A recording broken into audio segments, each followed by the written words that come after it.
بسم اللہ الرحمن الرحیم۔ السلام علیکم ورحمۃ اللہ وبرکاتہ۔ جا بیٹا، یہ لے 20 روپے اور سامنے والی دکان سے چینی لیا اور دکان والے سے کہہ دینا کہ اس کے پیسے جلدی مل جائیں گے۔ نہیں ماما، میں نہیں جاؤں گا۔ دکان والا گالیاں دیتا ہے اور یہ بھی کہتا ہے کہ اپنی ماں کو بھیج، اور کہتا ہے کہ اگر وہ چاہے تو سب کچھ مفت مل سکتا ہے۔ ماما، یہ اگر کا کیا مطلب ہے؟ وہ چپ ہو گئی۔ کہتی بھی تو کیا کہتی، اس کی آنکھوں میں آنسو تھے۔ اس کی شادی ہوئے صرف 5 سال ہوئے تھے کہ اس کے شوہر کی ایک ایکسیڈنٹ میں موت ہو گئی۔ دنیا بھی کیا چیز ہے، پہلے اس کو خاندان میں بیسٹ بابی کہا جاتا تھا، لیکن اب اسی عورت کو فقیرنی کہتے تھے۔ جب دیکھو منہ اٹھا کر مانگنے آ جاتی ہے۔ محلے میں چند گھر اس کی مدد کر دیتے تھے جن کا ساتھ اس نے برے حالات میں دیا تھا۔ اس کے ماں باپ زندہ نہیں تھے۔ اس نے بھائیوں کی مرضی کے خلاف اپنی پسند بتائی تھی۔ انہوں نے ہاں تو کر دی اور خوش بھی تھے کہ چلو جان چھوٹ جائے گی، لیکن اب کوئی ساتھ نہیں دیتا تھا۔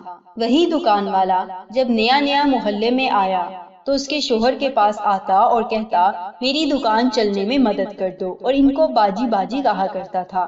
آج وہی اگر کہہ رہا تھا۔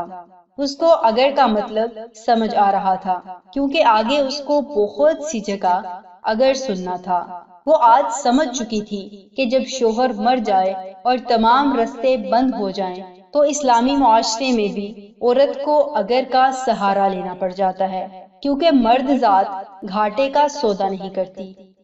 کیونکہ اگر اس کو آخرت پہ یقین ہو جائے تو وہ ان تمام برائی کے اڈوں کو بند کروا کر ان عورتوں کی عزت سے کھیلنے کی بجائے ان کی مدد کرے۔ لیکن کیوں؟ ہماری تو عزت ہمارے گھر میں محفوظ ہے نا۔ اگر ہم خود کو مرد ذات کہتے ہیں تو مرد ذات بن کر دکھائیں، کہیں ایسا نہ ہو کبھی برا وقت آئے اور جو اگر ہم دوسری کی عزت کو کہتے ہیں کہیں وہ ہماری عزت کو نہ سننا پڑے۔ خدارا معاشرے کی بہتری کے لیے ہر طلاق یافتہ اور بیوہ سے نکاح کرنا ہوگا۔ جتنا ممکن ہو نکاح کو اہمیت دیں۔ نکاح سنت بھی ہے اور رب کی خوشنودی بھی۔ جزاکم اللہ خیر، احسن الجزا۔ السلام علیکم ورحمۃ اللہ وبرکاتہ۔